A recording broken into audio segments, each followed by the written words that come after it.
हाँ ओके बेटा, आइए। आप लोग समझ भी रहे होंगे ये मैं क्या बना रहा हूँ।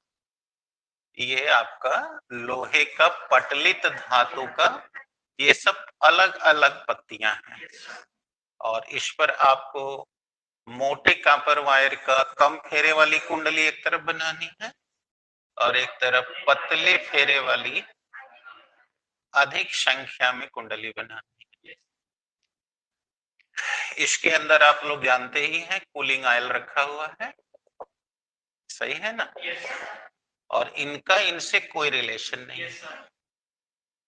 आप प्राइमरी कॉइल उस कुंडली को नाम देंगे जिसमें हम करंट इनपुट करेंगे, यानी जिस धारा को हमें बदलना है वह जिस कुंडली में निवेश की जाएगी उसे प्राइमरी कॉइल कहा जाएगा। जिधर से धारा आउटपुट होगी यानी हमें प्राप्त होगी उसे सेकेंडरी कॉइल कहा जाएगा, यानी कि द्वितीय कुंडली कहा जाएगा। क्या सही है? अब ये सारी बातें आप पढ़ चुके हैं, अब हमें ये समझाना है कि ये किस प्रिंसिपल पे काम कर रहा है और कैसे कन्वर्ट कर रहा है। तो आप हेडिंग दे दीजिए, सिद्धांत।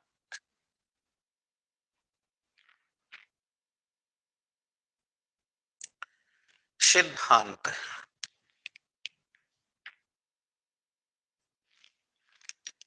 चले तो लिखिए बेटा, ट्रांसफार्मर अन्योन्य प्रेरण के सिद्धांत पर। अन्योन्य प्रेरण आपको याद आ जाएगा, अभी सीखेंगे, याद तो है ये, बस सुनेंगे याद आ जाएगा। अन्योन्य प्रेरण के सिद्धांत पर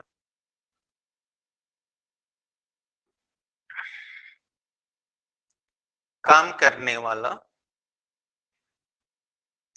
एक संयंत्र है।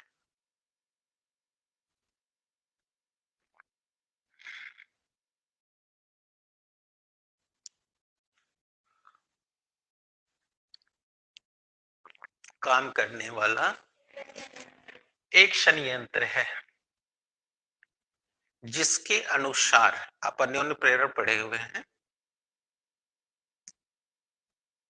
ये ऐसे कहानी लिख लेते आप, ज्यादा आसान होगा। आप रुकिए, ये लिखिए, क्योंकि अन्योन्य प्रेरण की घटना तो होगी लेकिन मूलतः यह विद्युत चुंबकीय प्रेरण पे ही काम करेगा, फैराडे के सेकेंड लॉ पर।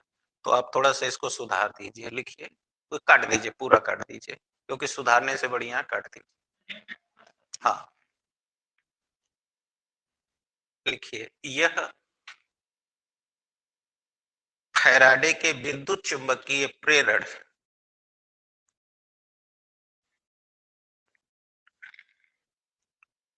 फैराडे के विद्युत चुंबकीय प्रेरण हो गया के सिद्धांत पर कार्य करता है।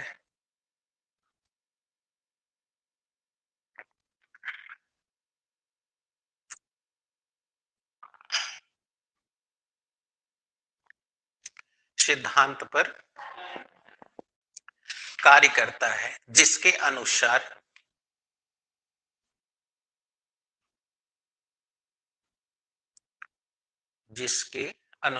कुंडली में उत्पन्न होने वाला प्रत्यावर्ती वोल्टेज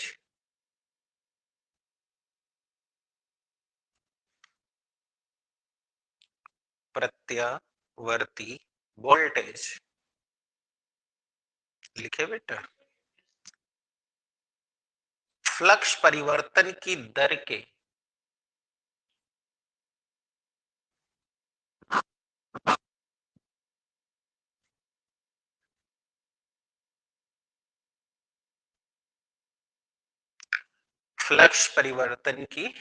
के समानुपाती होता है।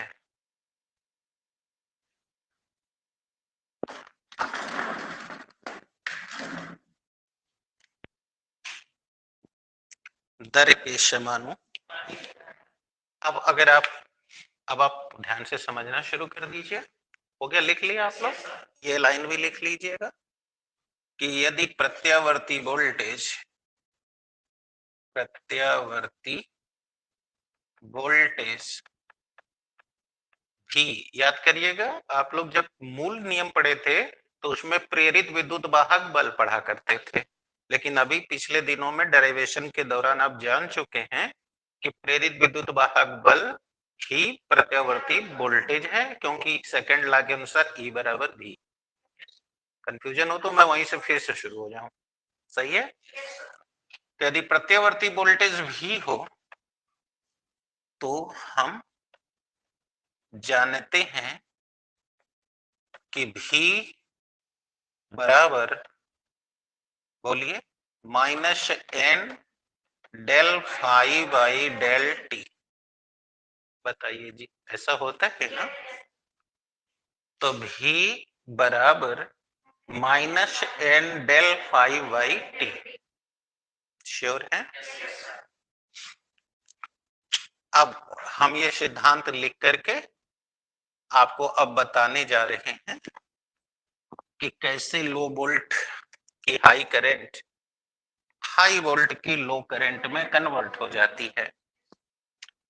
तो अगर हम, जैसा कि शुरू में आपसे बोले थे कि ट्रांसफार्मर की रचना सिद्धांत एक ही जैसा होता है, बस कार्य वो जब करता है तो वह कैसे लो को हाई में या हाई को लो में बदलेगा, ये डिपेंड करता है कि हम प्राइमरी कॉइल के रूप में चुन किसको रहे हैं। मैंने कहा था कि संरचना में कोई अंतर नहीं होता, सिद्धांत में भी कोई अंतर नहीं होता, बस केवल हम कहाँ इनपुट किए हैं और कहां से आउटपुट कर रहे हैं। क्योंकि हमने कहा था कि स्टेबलाइजर का उदाहरण भी दिया था कि हमारे इनपुट और आउटपुट जो करने की व्यवस्था है सर्किट के अंदर, उसी से उसका फंक्शन तय हो जाता है कि वो लो को हाई में बदलेगा या हाई को लो में बदलेगा। अतः कार्य जैसा वो कर रहा होगा उसी नाम से हम उसे स्टेप अप या स्टेप डाउन ट्रांसफार्मर कहेंगे। तो अगर हम आपको स्टेप अप समझा दें और आप उससे पूरी तरह समझ लें तो स्टेप डाउन अपने से ही समझ आ जाएगा। तो अब हम आपको कोई एक तो समझा दें पहले, फिर आप अपने को तौलिए, देखिए क्या स्थिति है, फिर आपको लगे कि उसका रिवर्स आपको आ गया तो ठीक है, नहीं आया तो उसको भी बता दिया जाए। आइए देखते हैं। तो अब हम आपको स्टेप अप ट्रांसफार्मर की क्रिया प्रणाली समझाने जा रहे हैं। स्टेप अप ट्रांसफार्मर, जिसे आप लोग हिंदी में ऊंचाई ट्रांसफार्मर कहते हैं।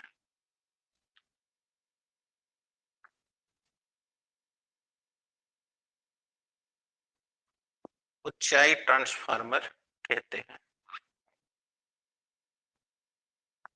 अब तैयार हैं?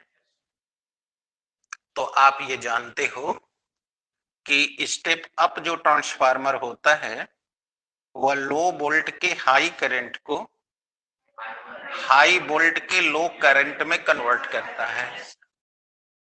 है ना बेटा। तो पहले तो यही से कमेंट करेंगे कि हम जानते हैं कि ऊंचाई ट्रांसफार्मर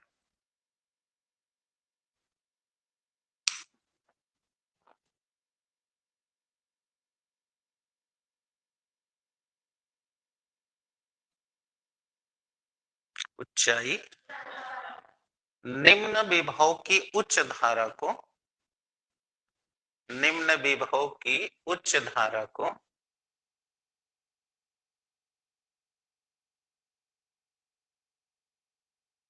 हाँ बेटा हो गया, निम्न विभव की उच्च धारा को उच्च विभव की निम्न धारा में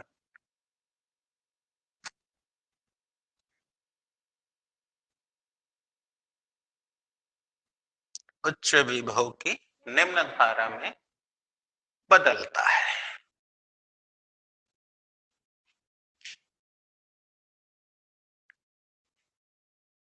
ओके, अब देखिए कैसे बदलेगा। अब आप लिखना थोड़ा बंद कर लीजिएगा, पूरा समझने की चेष्टा कीजिएगा समझ आ जाएगा तब लिखा जाएगा। पकड़िए, अगर हम अपने ट्रांसफार्मर को as a step up transformer use करना चाहते हैं तो बताओ हमारी प्राइमरी कॉइल में लो वोल्ट की हाई करंट इनपुट की जाएगी। वेरी गुड बेटा, ऐसे होता है। वेरी गुड, इतना कॉन्फिडेंस दिखाओगे तो बात समझ में जल्दी आ जाएगी। ये देखो, जिस तुमने बहादुरी से ये सर कहा, मेरा भी हौसला बढ़ गया। बोलो, ये प्राइमरी कॉइल है और आप इसमें बताओ क्या इनपुट किए हो, लो वोल्ट की हाई करंट, यानी कि निम्न विभव की उच्च धारा।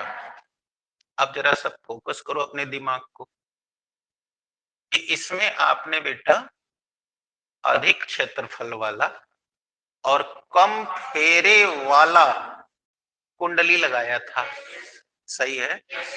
तो मान लिया बेटा कि इसमें फेरों की संख्या N1 है और आप बताइए यहां फेरे ज्यादा है तो मान लिया N2 है।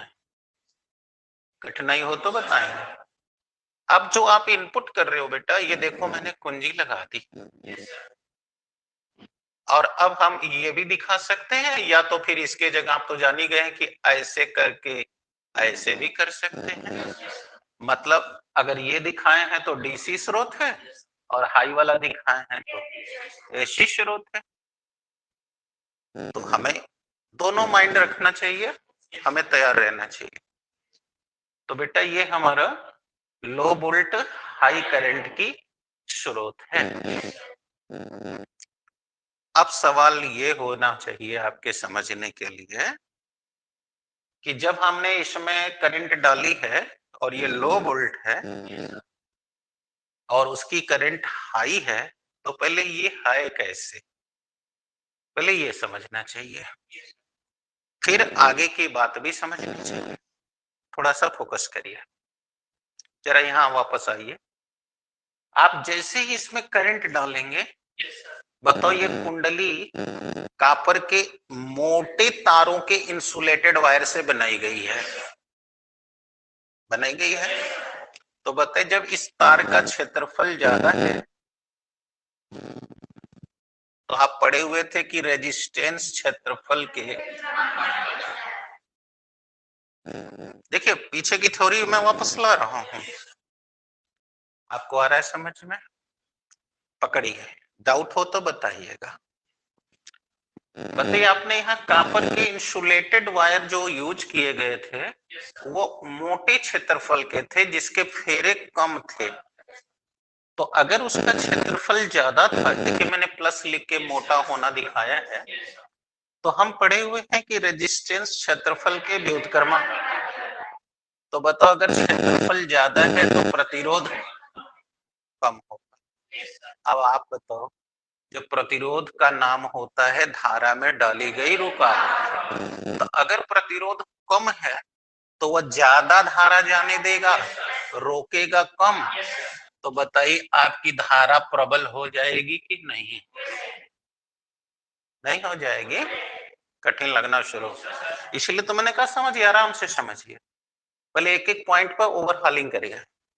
तो व्हाट इज हैपनिंग, यहाँ पर फेरे कम है, तार मोटा है, अतः क्षेत्रफल अधिक होने से प्रतिरोध बढ़ गया, प्रतिरोध कम हो गया, इसलिए इसमें जो धारा जा रही है उस धारा की प्रबलता बढ़ गई, यानी वो धारा हाई करंट हो गई। अब दूसरी बात, बोलो धारा के मान में बदलाव होने से फ्लक्स बदलता है, सही है। आप अन्योन्य प्रेरण पढ़े हो ना, हमने अन्योन्य प्रेरण में साबित किया था 1m2 बराबर 2m1, यानी घटेगी घटना यहां, होगा असर यहां, कठिनाई शुरू। तो बेटा जब इसमें फ्लक्स बदलेगा तो जितना फ्लक्स यहां बदलेगा वही प्रभाव यहां पड़ेगा, अर्थात del phi by del t constant हो गया।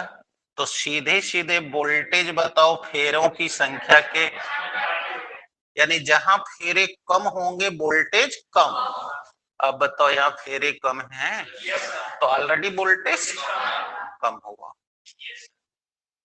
समस्या शुरू। अब अन्योन्य जब प्रेरण होगा तो यही बतिया जाए, उलट दो। जब अन्योन्य प्रेरण होगा तो अन्योन्य प्रेरण के कारण बोलो यहाँ पर प्रेरित विद्युत वाहक बल पैदा हो जाएगा। होगा तो बोलो वह भी फेरों की संख्या के समानुपात। तो यहाँ फेरे कितने हैं? ज्यादा। तो बोलो वोल्टेज अपने आप हाई हो गया कि नहीं हो गया? और ये बताओ तार पतले हैं तो पतले हैं तो क्षेत्रफल कम, प्रतिरोध ज्यादा, तो धारा के मार्ग में रुकावट ज्यादा पड़ गई। और जब ज्यादा पड़ गई तो बताओ धारा कम गुजरेगी, यानी अब वो धारा दुर्बल हो जाएगी। तो बताओ यहां से जो आउटपुट होगा अब वो हाई वोल्ट का लो करंट हो जाएगा। तो इस प्रकार यह निम्न विभव की उच्च धारा को उच्च विभव की में बदल देगा। अर्थात ये काम कर गया स्टेप अप ट्रांसफार्मर का। अब हम कह रहे थे कि अगर एक आप समझ जाओगे तो स्टेप डाउन वाला अपने से आ जाएगा। कौन है ऐसा जिसको अपने से समझ आ गया या मुझे बता देना चाहिए? आ गया समझ में? देखो अभी भी जिसको नहीं आया उसको कोई टेंशन नहीं है, जितनी बतिया कहे वही उल्टा कहो। बताओ यहाँ मैं वही बात उल्टा कहो। तो यहाँ पर बताओ फेरे ज्यादा तो हाई वोल्ट का इनपुट होने जा रहा है, या फेरे कम तो आउटपुट कम होने जा रहा है। और आउटपुट कम होगा प्रतिरोध यहाँ पर देखो क्षेत्रफल ज्यादा तो प्रतिरोध कम, तो धारा प्रबल हो जाएगी। तो इसीलिए मैंने कहा कि अगर एक भी आप समझा दोगे या समझ लोगे तो दूसरा वाला तो अपने से ही आ जाएगा। अब बताओ कहाँ दिक्कत है, तब मैं बात शुरू करूं। सही है? तो थ्योरी अप्लाई करके कॉन्सेप्ट को क्लियर कर फार्मूला बना लिया जाए। बना लीजिए। ये यहां तक तो लिख चुके थे आप लोग, अब लिखिए। जब हमें निम्न विभव की उच्च धारा को यानी कि लो वोल्ट की हाई करंट को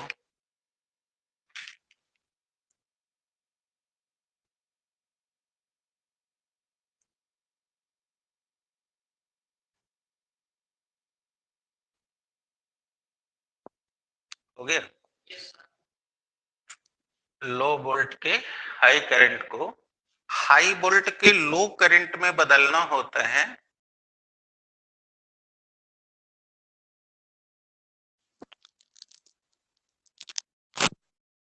बदलना होता है। ठीक बात है। तो हम विद्युत धारा का निवेश, निवेश मतलब बेटा इनपुट, तो विद्युत धारा का हम निवेश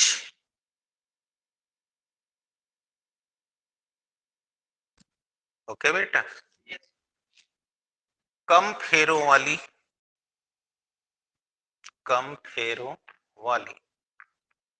सही है ना, कुंडली में करते हैं।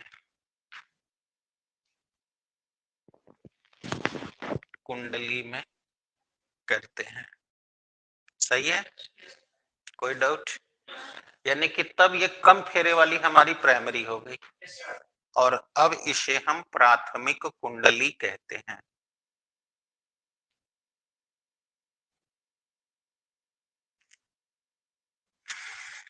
ओके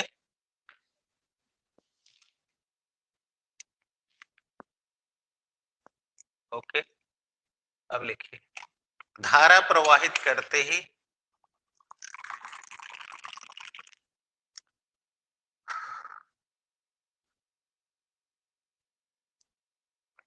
धारा प्रवाहित फ्लक्स परिवर्तन के कारण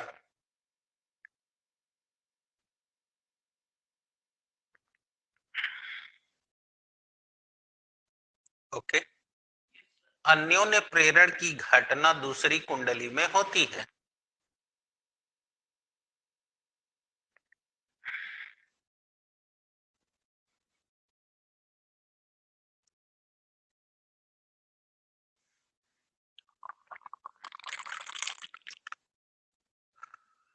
हो गया बेटा।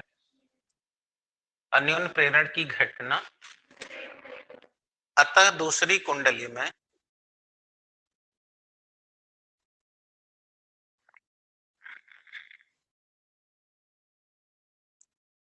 प्रेरित विद्युत वाहक बल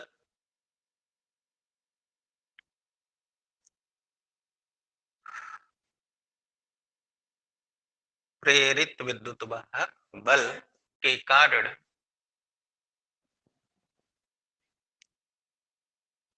धारा उत्पन्न होती है। ठीक है। तो यदि उससे उत्पन्न प्रत्यावर्ती वोल्टेज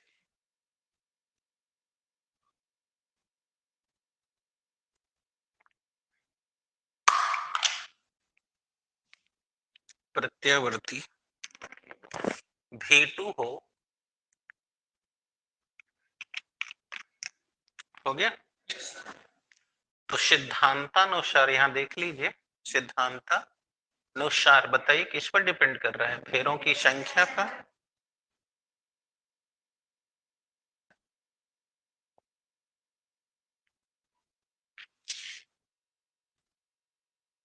ठीक बेटा, फेरों की संख्या पर निर्भर करता है। चूंकि यहाँ फेरे ज्यादा हैं, इसलिए आउटपुट हो रहे वोल्टेज का, ते चलिए नहीं तो खत्म नहीं होगा, आज इसे खत्म कर देना है। हाँ क्या लिखा है बेटा, इस वोल्टेज का मान बढ़ जाता है।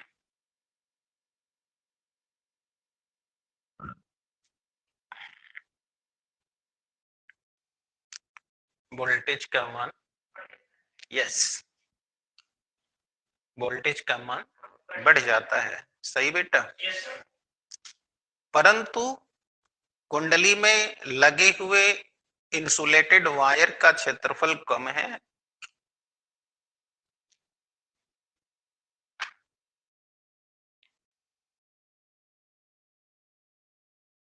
इंसुलेटेड कॉपर वायर का क्षेत्रफल कम है।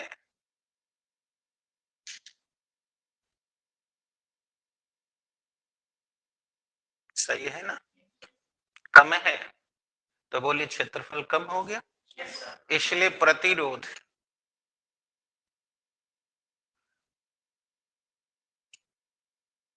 अधिक हो जाता है, जिसके कारण धारा की मान में दुर्बलता आ जाती है।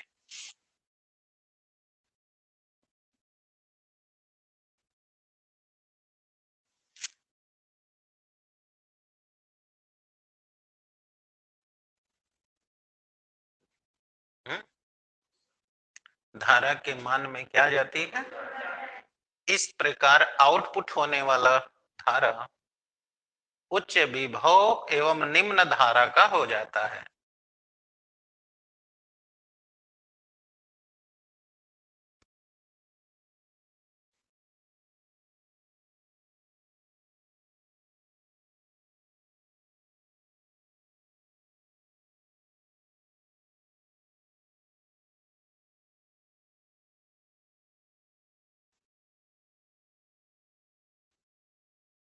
उच्च विभव एवं निम्न धारा का हो जाता है। तो बोलिए अब इसने लो को हाई में कन्वर्ट कर दिया, अतः स्टेप अप हो गया।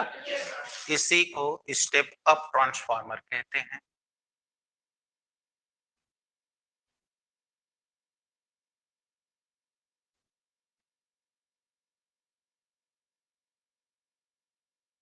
स्टेप अप ट्रांसफार्मर कहते हैं।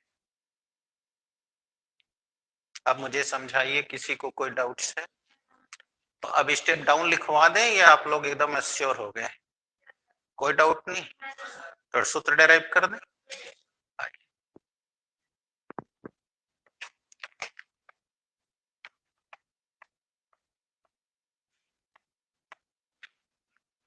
अब देख लीजिए सूत्र कैसे डेराइव करेंगे।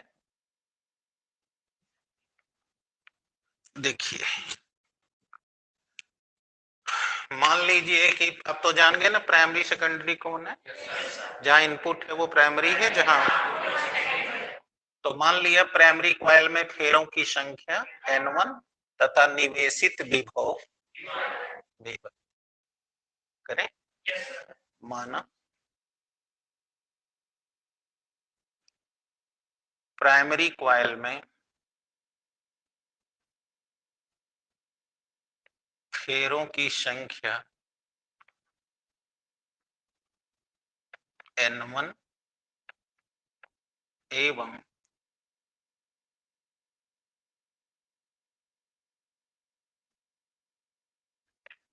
निवेशित विभव V1 है, राइट, तथा द्वितीय कुंडली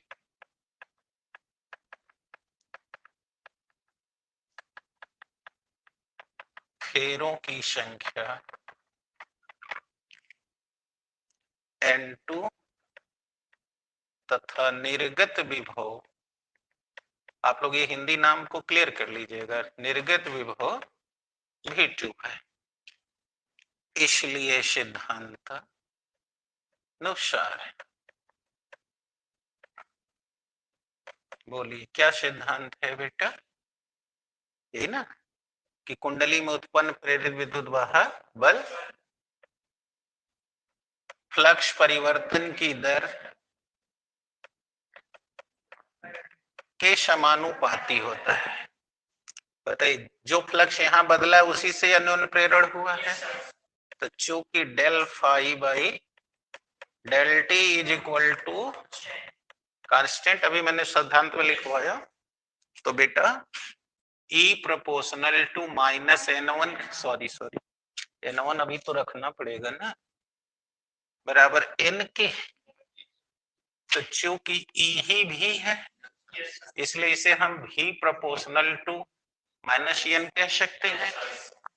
तो बताओ बेटा यहाँ दो कुंडलियां चल रही हैं, ये फर्स्ट ये सेकेंड, अब आप समझ गए होंगे, इसलिए V1 बटे V2 बराबर माइनस N1 बटे माइनस N2, अर्थात सूत्र आ गया V1 by V2 is equal to, इसी पर सवाल लगेगी।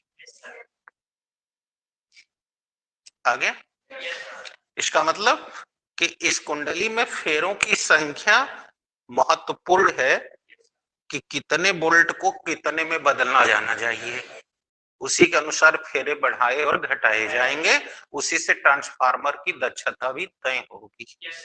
अभी कर लेते हैं, अब कोई डाउट है?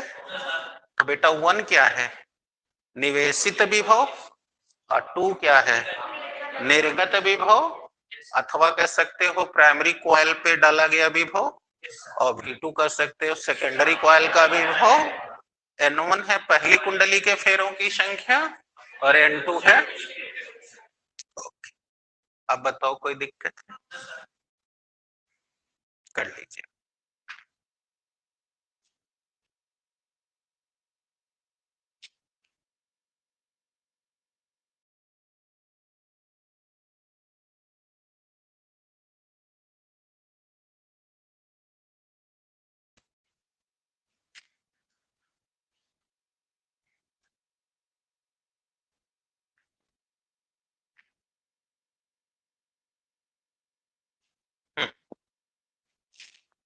बताएं बेटा दिक्कत,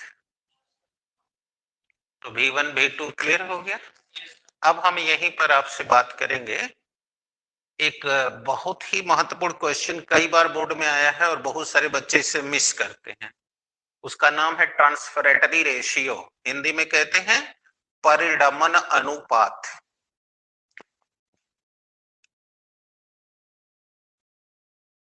परिडमन अनुपात अंग्रेजी में कहते हैं बेटा ट्रांसफरेटरी रेशियो।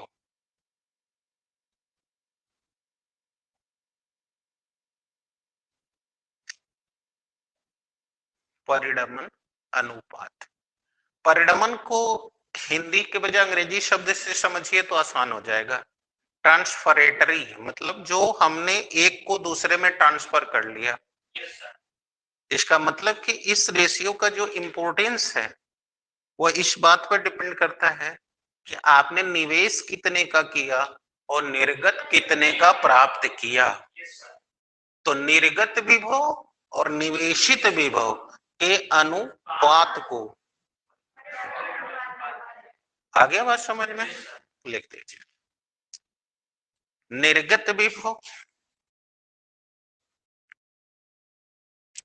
व निवेशित विभव के अनुपात को ट्रांसफार्मर का परिणमन अनुपात कहते हैं।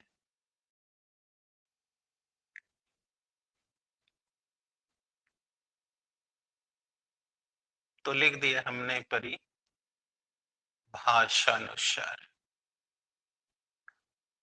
बोली क्या परिभाषा थी? निर्गत विभव एवं निवेशित विभव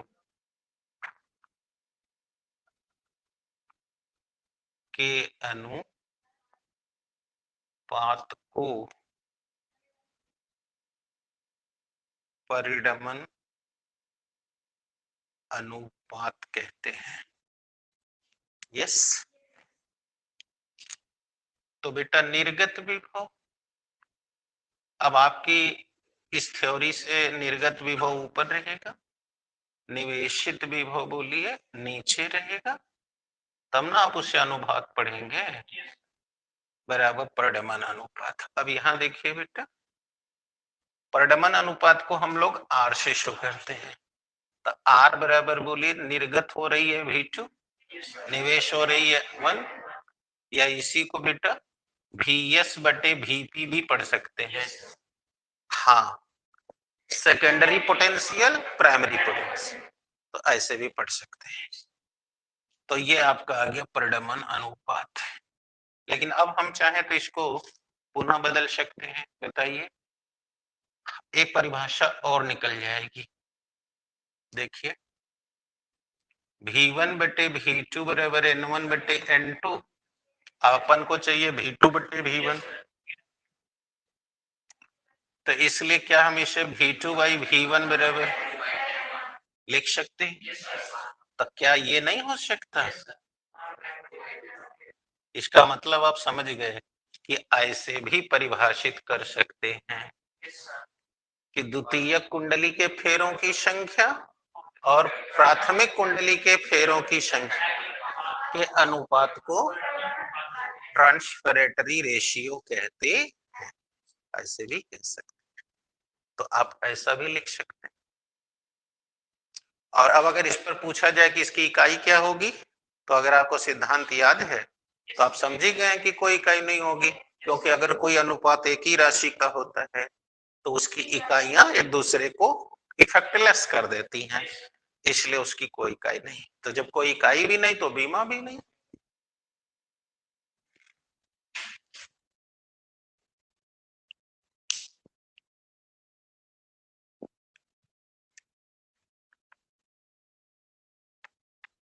इधर मिटा दे बेटा।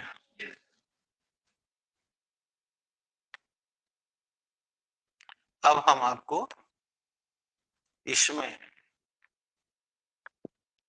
दो और पॉइंट पर चर्चा करेंगे, और वो चर्चा होते ही ये चैप्टर आपका समाप्त हो जाएगा। फिर आप लोग अगर न्यूमेरिकल के इच्छुक होंगे तो न्यूमेरिकल शुरू हो जाएगा, अदरवाइज आगे का चैप्टर।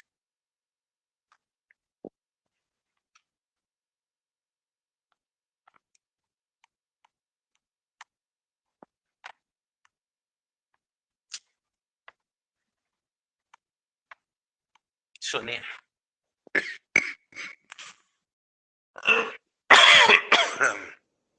सुनिए बेटा, अब हम आपसे बात करेंगे ट्रांसफार्मर के दक्षता के बारे में, जिस पर आपको न्यूमेरिकल सबसे ज्यादा आता है। इस पर भी न्यूमेरिकल है और दक्षता पर भी है। तो पहले हम दक्षता की बात कर लें, उसके बाद तब हम लोग जो दो और छोटी छोटी बातें हैं उस पर आपका ध्यान खींच के ले आते हैं। आइए समझते हैं। ट्रांसफार्मर की दक्षता।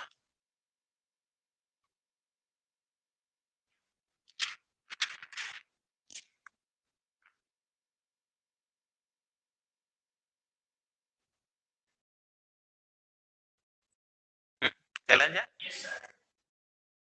दक्षता क्या होती है? समझाने के लिए मैं आपके सामने दो एक्सपेरिमेंट कर रहा हूं, उससे आप लोग समझ जाएंगे कि दक्षता अगर हमें किसी तो किस बात। दो बच्चे हैं, एक का नाम है एक्स और एक का नाम है वाई। हमने उन दोनों बच्चों के सामने एक लक्ष्य रखा कि बेटा ये मोबाइल है, ले जाइए और इसको बनवा करके लेते आइए। काम तो समान समझा दिया मैंने। अब एक बच्चा गया, मोबाइल वाली दुकान पे गया, उससे बात किया कि भैया ये मोबाइल है, इसमें ये खराबी है, इसको बना दीजिए। तो उसने कहा कि भाई ठीक है, बन जाएगा, 2 दिन बाद आके ले जाइएगा। अब आप बताइए, उसने काम तो कर दिया ना। अब वो वहां से आया और मुझसे कहा कि सर हमने फला वाले को दे दिया है और कह दिया है बनाने के लिए, वो कहा है 2 दिन बाद आकर ले जाइएगा। तो हमने उससे पूछा बेटा कितने पैसे उसने मांगे? तो कहा सर ये तो हमने पूछा ही नहीं। तो अब हम समझ गए कि वो बच्चा अभी मार्केटिंग के हिसाब से इमेच्योर है। तो हमने कहा बेटा आप जाइए, उससे मांग के ले आइए। अब वो गया और मांग के ले आया। अब हमने दूसरे बच्चे को, जब ये वार्ता मैं कर रहा था, तो हमने वाई वाले बच्चे को उसके सामने नहीं रखा था। अब वाई वाले बच्चे को हमने कहा बेटा आप जाइए। वो गया, वहां जाने के बाद उसने बात किया कि भाई देखिए इसमें क्या खराबी है, कितने में बन जाएगा, कब तक दे देंगे। उसने उनसे बतिया लिया, फिर कहा अच्छा ठीक है दीजिए, मैं थोड़ा और समझ लेता हूँ। वो दूसरी दुकान पे गया, उससे भी बातचीत किया, उससे उसने तर्क कर लिया। फिर वो तीसरी दुकान पे गया, फिर उससे किसी मित्र ने सलाह दिया कि ये जहां से आया है एजेंसी इसकी है, चंदौली में पता कर लो क्या होगा। वो वहां गया। अब वो चारों जगह बात करके उसने निर्णय किया कि बी वाली दुकान पे ठीक है। तो वहां उसने देख फिर आया और मुझे चारों कहानी सुना दिया। अब आप बताइए इसमें मैं दक्षता किसकी अच्छी मानूं, एक्स बच्चे की या वाई बच्चे की? क्यों? काम तो मैंने उस बच्चे को भी उतना ही बोला था और इस बच्चे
लगता है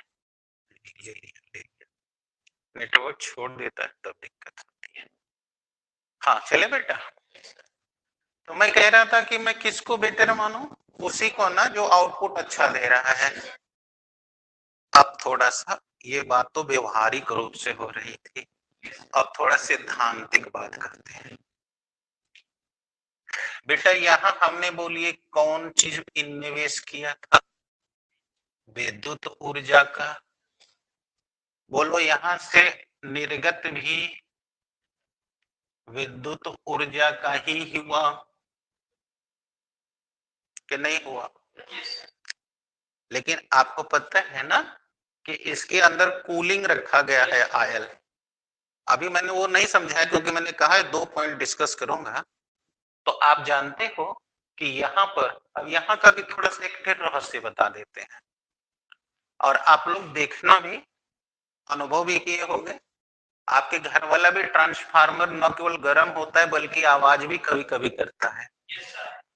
और आपके गांव वाला बेटा वो दवाई ले लीजिए और पैसा मानसी को दिए थे उसमें से जितना उसका है चुका दीजिए, चुका के दवा हमको ले आके दिखा दीजिए। ठीक है बेटा? तो बात समझ में आ गई?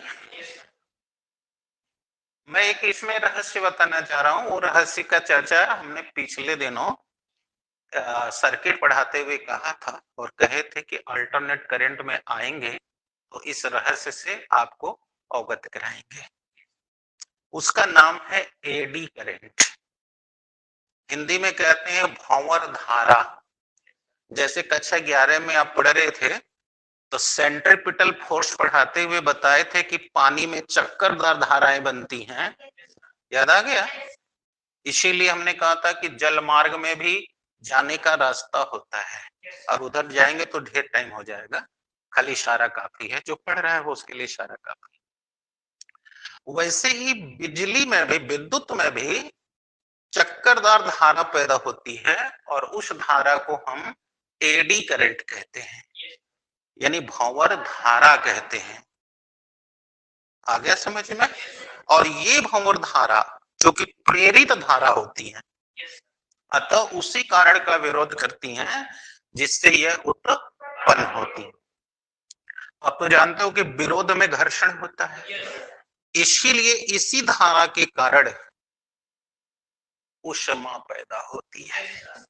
और अभी जब ये अभी थोड़ा समझाता हूं तो आपको बताता हूं कि यहाँ ट्रांसफार्मर में पतली पतली पट्टियां क्यों लगी हुई थी। और आप लोग कभी अपने घर में आयरन प्रेस, कपड़ा प्रेस करने वाला खोल के देखिएगा अंदर, तो इतना मोटा कच्चा लोहे का एक प्लेट पाएंगे। अब वो न रहे तो आपका कबो घर में नहीं होगा। तो उस थ्योरी को अभी मैं अवगत करा देता हूं। और ये भी ध्यान रखिए, ये धारा पैदा कब होती है? ये धारा जब रिजु रेखी धारावाही चलक जाता है तो उसमें नहीं पैदा होती है, ये कुंडली में पैदा होती है। आगे समझ में? तो इसको पहले थोड़ा सा सुन लीजिए कि भंवर धारा होता क्या है। What is the eddy current?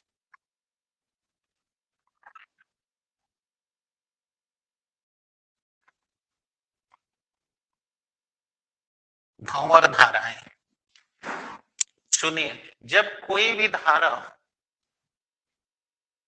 कुंडली के अंदर प्रवाहित होती है तो कुंडली में विद्युत प्रेरण के कारण चक्करदार धाराएं उत्पन्न हो जाती हैं।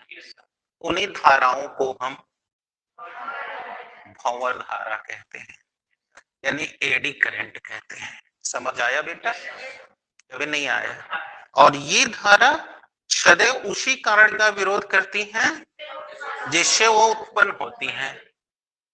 इसलिए ये धाराओं से ऊष्मा जनरेट होती है, यानी कि हीट। समझ आ गया आप लोग को? तो क्या होती है भंवर धाराएं, पहले बताइए। जब वृत्ताकार कुंडली में धारा प्रवाहित की जाती है तो विद्युत प्रेरण के कारण उसमें चक्करदार प्रेरित धारा उत्पन्न होती है और वो धारा सदैव उसी कारण का विरोध करती है जिससे वह उत्पन्न होती है। उस धारा को हम भंवर धारा कहते हैं और इसी धारा के कारण ऊष्मा पैदा होती है। समझ आ गई आप लोग को कि भी नहीं आई? कहीं भी नोट कर लीजिए, काम देगा आपको। भंवर धारा लिखिए, जब किसी भी वृत्ताकार कुंडली में धारा प्रवाहित की जाती है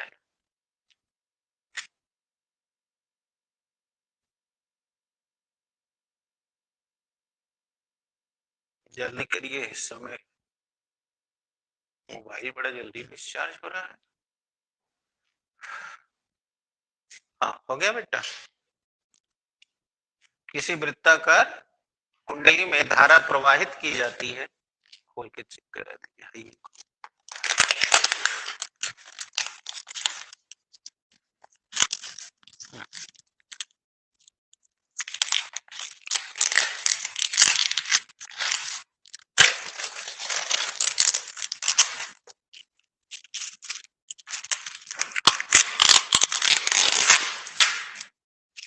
हाँ बेटा, धारा प्रवाहित की जाती है। रुक जा बेटा, हाँ निकाल। तो उसमें विद्युत प्रेरण के कारण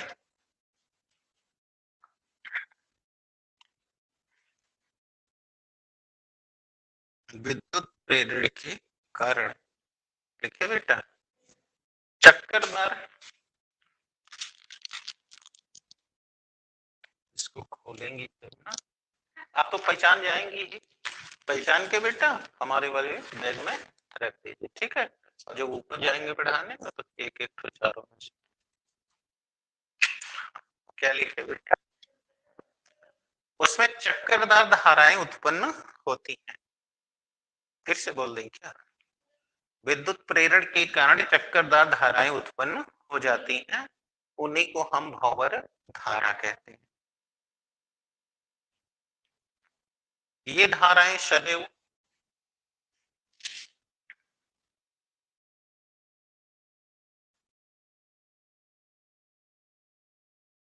सदैव उसी कारण का विरोध करती हैं।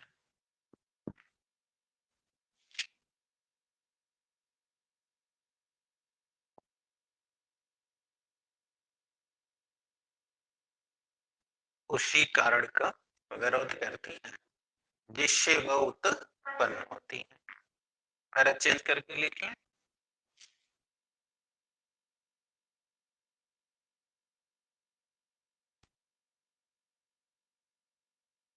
अरे चेंज करके सर, इन्हीं धाराओं के कारण ऊष्मा उत्पन्न होती है।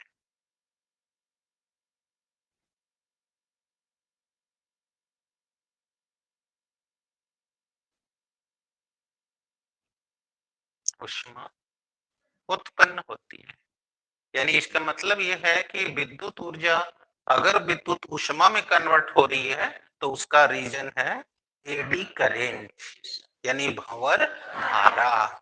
समझ गए? अब सबसे महत्वपूर्ण बात बताने जा रहे हैं, पकड़िए। देखिए कुंडली तो ऐसे ही बनती है, इसको तो नहीं बदला जा सकता है, चाहे हम सोलिनॉइड बनाए चाहे टोरॉइड बनाए। अब तो ये सब भाषा आ रही होगी, वो तो ऐसे ही बनने वाली है, क्योंकि इसके बिना ही दूसरा कोई विकल्प ही नहीं है। अतः ये भी पक्का हो गया कि ऐसा ही अगर बनेगी तो इसमें भंवर धारा भी पैदा होनी ही होनी है। इसका मतलब भंवर धारा को कभी समाप्त नहीं किया जा सकता, लेकिन हम कुछ बुद्धि लगा करके भंवर धारा को कम कर सकते हैं। तो अभी जैसे बोले ये ध्यान रखिएगा, एग्जामिनर वाइवा वाले दिन ट्रेस करेगा। तो क्या बोला, फिर से सुनिए, भंवर धारा को कभी समाप्त नहीं किया जा सकता, केवल हम उसके प्रभाव को कम कर सकते हैं। और यही करने के लिए हम पटलित धातु की पत्तियां लेते हैं, एक मोटा उतना नहीं ले लेते, क्योंकि ये इंसुलेटेड है और हर में बताओ एक चालक है, तो उसका बताओ क्षेत्रफल क्या हो गया, कम, तो प्रतिरोध अधिक हो गया। तो इस तरह प्रतिरोध बढ़ाकर भंवर धारा को हम कम कर देते हैं। अब आप कह सकते थे कि सर, यही बात एग्जामिनर भी पूछेगा कि बेटा ये इतना पतली पतली पत्तियां न जुटा के अगर एक ही ले ले तो क्या दिक्कत है, तो एक ही लेते ही बताओ क्षेत्रफल अधिक कम, तो धारा, अब देख लो धारा ज्यादा जाएगी तो बताओ एडी करंट अगर ज्यादा जाएगी तो एडी करंट के ही कारण ऊष्मा पैदा हो रही है, तो बोलो विद्युत ऊर्जा ऊष्मीय ऊर्जा में ज्यादा कन्वर्ट होगी। आप समझ गए मेरा इशारा जो प्रेस वाला था कि प्रेस में इतना मोटा एक तो क्यों लगाए हैं, कभी नहीं समझ आया क्योंकि क्षेत्रफल अधिक कर दिए, प्रतिरोध कम हो गया, अतः भंवर धारा ज्यादा जाएगी और ज्यादा ऊष्मा पैदा होगी, इसलिए आपका प्रेस गर्म हो जाता है। यहाँ पर ये पतली पतली क्यों ले रखी है, क्योंकि पतली पतली इंसुलेटेड वायर, इंसुलेटेड पत्तियां इसलिए ले रखी हैं कि हर एक का क्षेत्रफल अलग अलग कम कम है, अतः प्रतिरोध अधिक है, अतः एडी करंट कम पैदा होगी जिससे ऊष्मा कम बदलेगी। इसीलिए आपका घर वाला ट्रांसफार्मर यानी स्टेबलाइजर हीट हो जाता है। और अब ऊर्जा संरक्षण में चले जाओ, तो ऊर्जा संरक्षण में बताया गया कि जब भी ऊर्जा कन्वर्ट होती है तो वह न केवल ताप में बदलती है बल्कि उससे ऊष्मा, उससे साउंड आता है। ये बात हमने आपको कक्षा 11 में इलास्टिक और नॉन इलास्टिक पढ़ाते हुए बताया था, तो इसीलिए देखिएगा वो साउंड करेगा और आपके गमों वाला ट्रांसफार्मर वह बोलता है। अब समझ आ गया है, बट अब तो हमने कॉन्सेप्ट दे दिया है, बट अभी हमें वो बात बतानी बाकी रह गई दक्षता वाली। अब बताइए, अब यहाँ वापस आ जाइए, पहले इतना समझ आया या नहीं आया। तो जब विद्युत ऊर्जा का हम निवेश करेंगे और आउटपुट विद्युत ऊर्जा में ज्यादा और ऊष्मीय ऊर्जा में कम से कम हो, ये तो पक्का है, अभी आप तो सुन ही गए हैं कि यहाँ एडी करंट बन रही है, अतः आउटपुट केवल विद्युत ऊर्जा का नहीं हो रहा है, ऊष्मीय ऊर्जा का भी हो रहा है। तो अगर हमारा आउटपुट ऊष्मीय ऊर्जा में कम हो, ज्यादा विद्युत ऊर्जा में हो, जैसे यहाँ बताए थे कि वो लड़का खाली गया, सिंपली बात किया, चला आया, तो हम उसको दक्ष नहीं मानेंगे ना, दक्ष तो हम उस बच्चे को मानेंगे ना कि जिसको थोड़ा भी इशारा कर दो उसके लिए बहुत काफी है, उसे ना सब लाइक करेगा, उसे ना मानेगा कि ये दक्ष है। नहीं समझ आया, क्लियर हो रहा है। तो दक्षता वो कहलाती है। Anybody in doubt. तो बेटा यहाँ विद्युत ऊर्जा ज्यादा निकाले उसमें कम से कम निकाले, इसका मतलब वो ट्रांसफार्मर ज्यादा दक्ष है। अगर अब हम टोटल की बात कर ले तो वो आउटपुट कितना दे रहा है, इनपुट कितना ले रहा है, इसका अनुपात उसकी दक्षता को तय करेगा। यानी कि निर्गत विद्युत ऊर्जा और निवेशित विद्युत ऊर्जा की शक्ति का अनुपात ट्रांसफार्मर की दक्षता कहलाती है। समझ आ गई बेटा।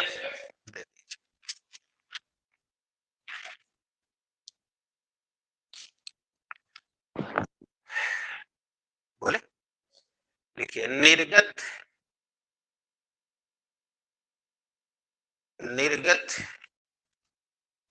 हो गया परिपथ की विद्युत शक्ति,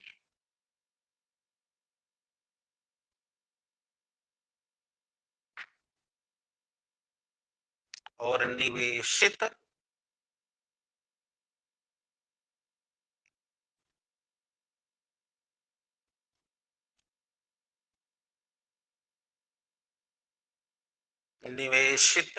परिपथ की विद्युत शक्ति का अनुपात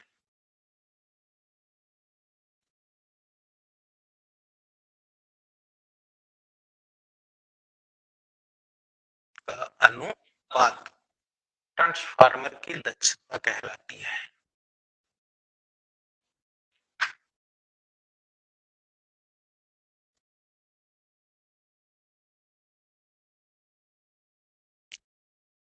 ट्रांसफार्मर की हो गया बेटा। अब शुद्ध बनाए जा सकता है। दक्षता को ईटा से डिनोट कर रहे हैं। आपने लिखा है निर्गत विद्युत परिपथ की शक्ति, है ना बेटा, की शक्ति और निवेशित विद्युत परिपथ की शक्ति के अनुपात को ट्रांसफार्मर की दक्षता कहते हैं। अगर परसेंटेज निकालना है तो 100 का गुणा कर दीजिए तो प्रतिशत दक्षता आ जाएगी। राइट है। अब बोलिए निर्गत शक्ति, शक्ति को बोलो निर्गत है तो आउटपुट, आउटपुट पावर, और यहाँ बोलो इनपुट पावर इनटू 100। अब इसी को चाहो तो खोल लो। बताओ आप लोग पीछे पढ़ के आए हो, 11 में तो पता नहीं कितनी बार पढ़े हो। अभी विद्युत चालन में भी मैंने दोहरा दिया था सारा। P बराबर V इंटू आई, तो बोलो P बराबर V इंटू आई, तो बोलो ये कौन आउटपुट यानी सेकेंडरी वाला, सेकेंडरी धारा बटे प्राइमरी, और प्राइमरी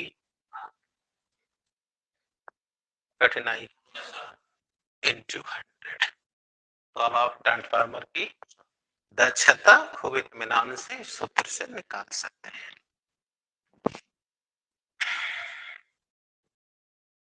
अब कोई समस्या? तो बेटा अभी आपने इसका भी जवाब सुन लिया ना कि ये सब पतली पतली क्यों बनाई जाती, मोटी क्यों नहीं, और आयरन वाला भी जवाब सुन लिया।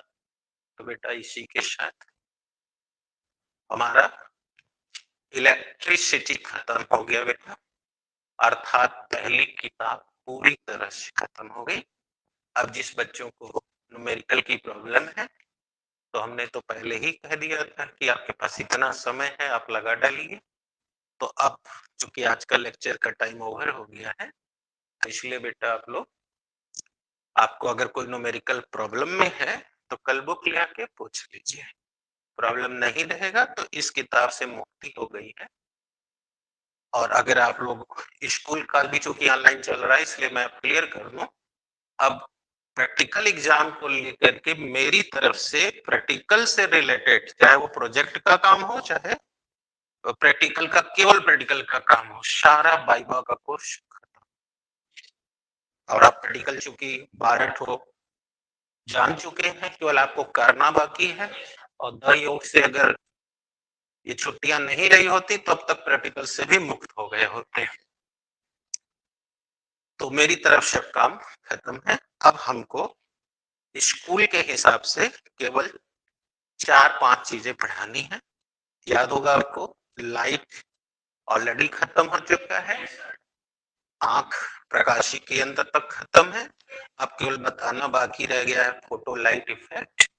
फिर उसके तुरंत बाद इलेक्ट्रॉनिक फिजिक्स, और फिर उसके बाद न्यूक्लियर फिजिक्स। ये कुल मिला के 2 या 3 दिन का लेक्चर है। ठीक, ये स्कूल के बच्चों को कह रहे हैं, कोचिंग के लिए नहीं कह रहे हैं। कोचिंग में तो अभी पूरा लाइट बाकी है, न्यूमेरिकल बाकी। तो कल आप अपना यदि प्रॉब्लम है पूछिएगा, नहीं प्रॉब्लम है हम लोग आगे बढ़ चलेंगे, उसमें कौन सा कठिन काम है। That's clear. और इस हफ्ते के बाद अगले हफ्ते से मैं पूरा फोकस केमिस्ट्री पे कर दूंगा, एक आध हफ्ते फिजिक्स नहीं पढ़ाऊंगा। अब टारगेट रहेगा कि केमिस्ट्री का उतना हिस्सा पूरा खत्म कर दें, ताकि अपना अपना सब लोग विद्वान है अपना अपना करेगा।